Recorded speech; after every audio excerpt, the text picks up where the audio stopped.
družinsko podjetje, ki se že 3 generacije ukvarja s predelavo mesa in mesnih izdelkov, vendar smo se vsa ta leta nadgrajevali, oblikovali in gradimo predvsem na tistem, kar se je desetletja, stoletja izoblikovalo v pokrajini ob Muri.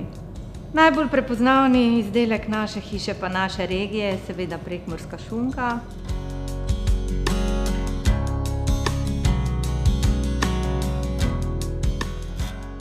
V spodnjem delu imamo malo trgovinico, kjer poleg naših izdelkov, vseh mesnin, prodajamo tudi ostale izdelke vseh ostalih malih lokalnih dobaviteljev. To je dobro za nas, pa dobro za njih. Odraz tradicije so tudi naše zorilnice, kjer šunke zorijo po načinu 4 letnih časih, tako kot so včasih. Mi nimamo koline samo na jesen, ampak skozi celo leto. Ampak vse te zorilnice so približane po temperaturi in po vlagi čim bolj letnemu času. In potem je zadnja faza, kjer se zorijo prekmurske šunke samo pod slamnato streho.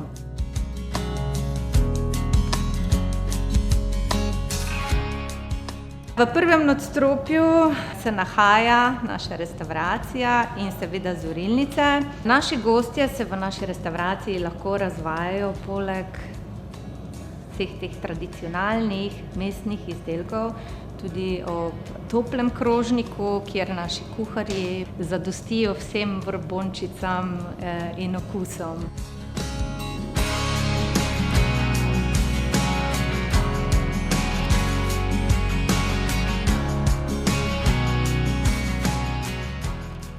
Imamo svoje rejce, 7 rejcev, to je radius tu nekje 28 kilometrov. Ti rejci pitajo prašiče samo za nas. Ostalo sodelujemo z ostalimi lokalnimi ponudniki. Smo tudi partner ekološko-socialne kmetije Korenika v Šalovcih in pa zelo pomembni so tudi ostali mali lokalni dobavitelji za nas.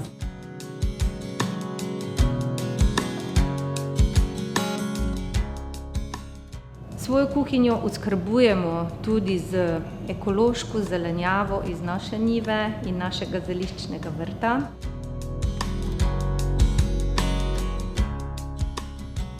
Veliko damo tudi na izobraževanje naših kadrov. Veseli smo tudi, da v tem koronskem času nam ni bilo treba nobenega odpustiti, smo ostali skupaj in tako je, če si v slabem skupaj, si v dobrem še rajši.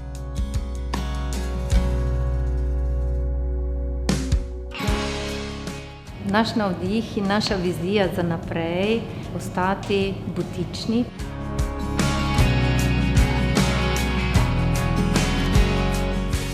Predvsem nam je pomembno to, da ko gost pride k nam prvič, pride z radovednostjo, ampak ko pride drugič, da je zadovoljen in vesel in pravi: super, že sem paprika od njegovih. Gastronomija je prav gotovo eden izmed zelo pomembnih povezovalnih členov v vsaki regiji, v državi in povezuje tako posameznike, podjetja, skupnosti, kmetije, subjekte različnih sfer in pa seveda tisto, kar je še toliko bolj pomembno, povezuje generacije. Gastronomija je tako širok pojem, ki dejansko danes prinaša na eni strani spoznavanje in spoštovanje tradicij v regiji, v vsakem območju mikrodestinacij in pa seveda širše v destinacijskem okolju, kakor seveda tudi medgeneracijsko povezovanje v luči prenosa znanj in izkušenj, ki prinašajo tisti pozitivni učinek prepoznavnosti in pa potencialov, ki jih prinašajo trajnostne lokalne oskrbovalne verige. Kaj je pri gastronomski regiji, ki je letos seveda tudi tema na tako nacionalni ravni, kot seveda pri prepoznavanju regij, ključno je prav gotovo to, da ko pride turist na destinacijo, je najprej morda njegov motiv samo obisk kakšnega kulturnega ali naravnega spomenika. Lahko je aktivni oddih, lahko je kolesarjenje, pohodništvo, romanje.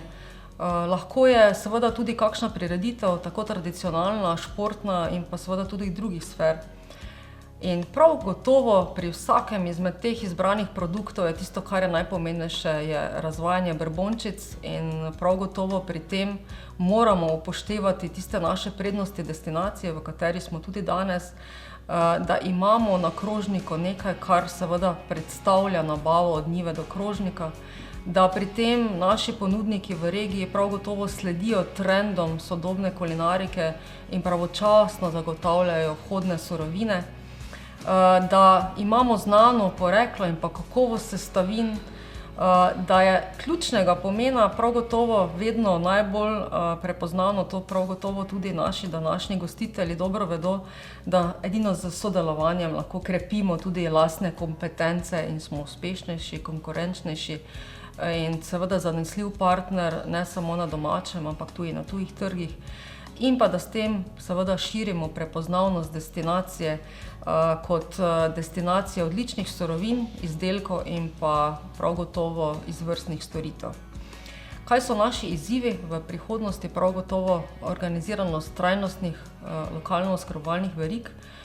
Tukaj mislim, da na celotnem slovenskem prostoru imamo še kar veliko izzivov in jih lahko prav gotovo v naslednjih letih nadgradimo tako z novimi socialnimi inovacijami kot novimi podjetniškimi izzivi, kot z usposabljanjem in pa izobraževanjem na področju sodobnih tehnik prenosa tako dobrih praks, kot seveda tudi živil od vrat do vrat, da imamo vedno zagotovljene zadostne količine lokalne hrane, pri čemer se prav gotovo smo v letu covida in pa soočanjem z situacijo covida velikokrat srečali in velikokrat so tudi tiste ozke lokalne oskrbovalne verige iz 2 ali 5 kilometrov prešle tudi na malo več kilometrov. To se pravi, da z potrebami v destinaciji se širijo tudi potrebe po širšem krogu partnerstva, ki pa je danes v smeri razvoja turizma, ko imamo vse zelo hitro na dosegu, seveda tudi tisto, kar ni ovira, ampak je priložnost in pa prednost. To se pravi, da nismo omejeni zgolj na lastno dvorišče, na lastno vas, ampak da gledamo širše in da tudi turistične produkte in pa ponudbo gradimo v širši destinaciji. Prav gotovo seveda z izpostavljenim in pa predpostavljenim dejstvom o pomenu same lokalne ponudbe in da je najprej na jedilniku in pa na vrhu naše ponudbe seveda nekaj tradicionalnega, lokalnega.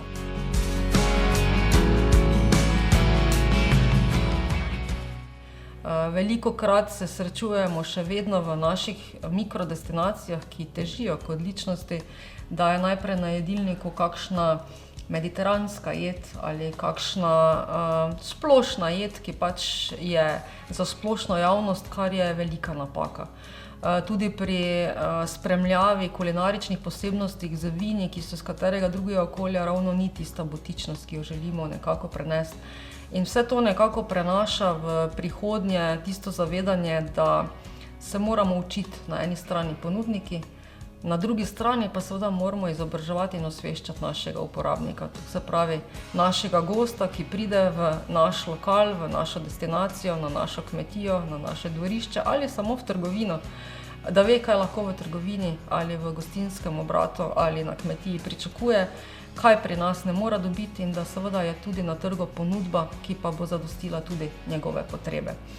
In zato velikokrat izpostavljamo predvsem pri turizmu in pa gastronomiji, da poudarjamo to, da se morajo ponudniki izobraževati in da moramo imeti to vse splošno vedno prisotno usposabljanje in da so trendi na področju turizma in gastronomije vsak dan spreminjajoči se in prav gotovo se ponudniki vedno pravočasno odzovejo na te trende na trgu. Včasih pa kupec ali potrošnik ravno ni najbolj vešč tega in zato moramo skozi svoje kampanje res velikokrat in z veliko vnema in seveda zanosom, predvsem pa z čustvi izražati to, na kak način smo prišli do surovine, na kak način smo jo predelali, da so to tradicionalne oblike in seveda na kak način jo ponudimo na krožniku. To se pravi, ves proces od njive do krožnika je prepet z tako tradicijo, kot z znanjem, kot z izkušnjami in seveda si želimo, da to izkušnjo na ta način tudi doseže naš uporabnik, turist, naš gost in da z zadovoljstvom, ki mu ga ponudimo, bo seveda prav gotovo vrata našega dvorišča ali gostišča odpiral večkrat. Kot naša destinacija celotnega Pomurja, kakor seveda tudi celotna Slovenija, se je v zadnjih letih uspešno prebila na zavidljivo mesto na svetovnem kulinaričnem zemljevidu. In prav gotovo smo Slovenci tisti, ki imamo velik privilegij jesti zdravo, lokalno pridelano hrano in seveda imamo tudi odlične kulinarične entuziaste, ki vse to predstavijo ne samo na lastnih dvoriščih, ampak tudi so že prepoznani širom v svetu. In ni naključje, da smo ravno s projektom Slovenija, Evropska gastronomska regija, močno okrepili to nacionalno promocijo gastronomije. Projekt sam kot tak ne bi zaživel, če ne bi zadaj bili ljudje, če ne bi zadaj bila zgodba, ki jo slovenska kulinarika prenaša iz roda v rod, iz tradicije do tiste sodobne inovativne kulinarike in da kakršenkoli uporabnik pride na našo destinacijo, nikoli ne zapusti destinacije ravnodušen, ko govorimo o razvajanju borbončic. Naj si bo to na krožniku, naj si bo to kot dobra slovenska tekočina v kozarcih. Naj si bo to vino, naj si bo to sok.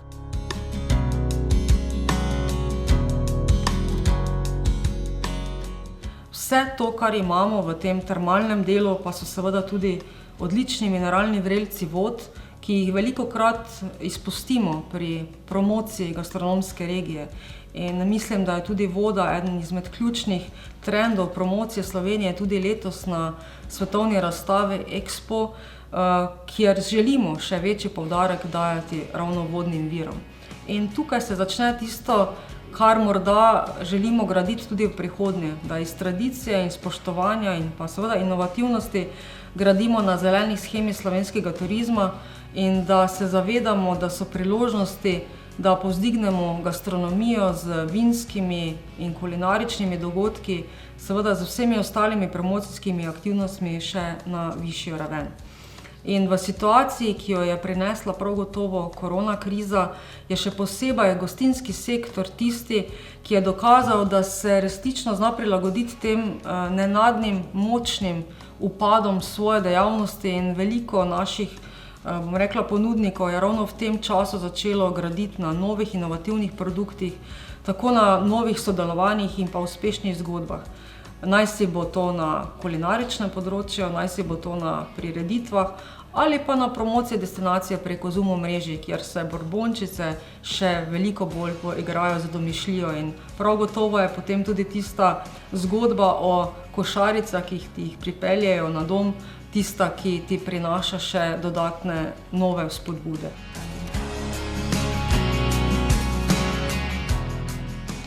Zelena shema slovenskega turizma na področju gastronomije, v katero se vključuje tudi velik delež naše ponudbe, pa predstavlja prav gotovo številne zaveze, ki mislim, da so ponovno preplet pravilnega rokovanja z usposabljanjem in pa izobraževanjem kadrov na področju gostinstva, turizma in seveda tudi drugih sektorjev. Kakšno gastronomijo in pa turizem si želimo v prihodnje, tudi v Pomurju? Brez plastike za enkratno uporabo, ki kljub močnim ukrepom seveda v lanskem letu ni dosegla tiste prave namere. Mislim, da smo imeli odpadne embalaže zaradi vseh antivirusnih ukrepov še veliko več, ampak z njo moramo znati ravnati.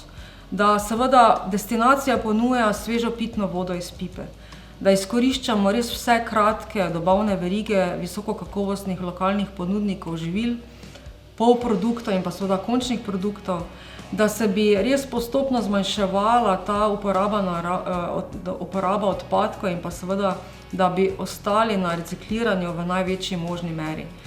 Da uporabljamo in pa se zavedamo te trajnostne uporabne vrednosti energetskih in pa drugih vodnih virov in pa da pri tem nenehno gledamo na to in strmimo k temu, da mladi kadri ostanejo na podeželju, ostanejo v podeželskih delih vasi z novimi inovativnimi rešitvami na področju socialnega podjetništva, zdrave ekonomije, razvoja podeželja, razvoja nekih novih priložnosti na kmetijah in da seveda delujemo povezovalno.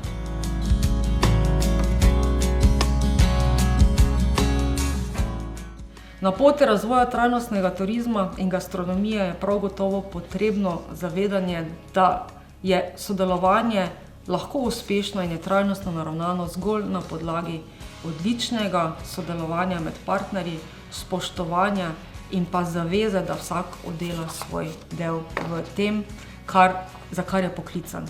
Naj si so to izobraževalne institucije, mediji, naj si bodo to ponudniki in pa seveda lokalne skupnosti ter drugo podporno okolje, brez katerih nekega celovitega sistema ne gre.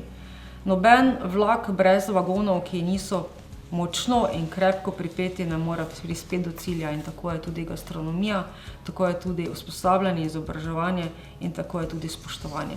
Tako da verjamem, da če bomo se vsi zavedali, kaj so naše naloge, da bomo prav gotovo sledili uspešnosti, odličnosti in da bomo res to zeleno shemo slovenskega turizma ponesli v vsak kraj, v vsak kotiček našega Pomurja in da bo to tista izkušnja, ki bo ponos nam vsem, ki tukaj živimo in pa seveda tistim, ki jih želimo na destinaciji kot uspešne, odlične potrošnike in da se bodo k nam vračali. Brbončice so pa tiste, ki bodo povedale zadnjo besedo.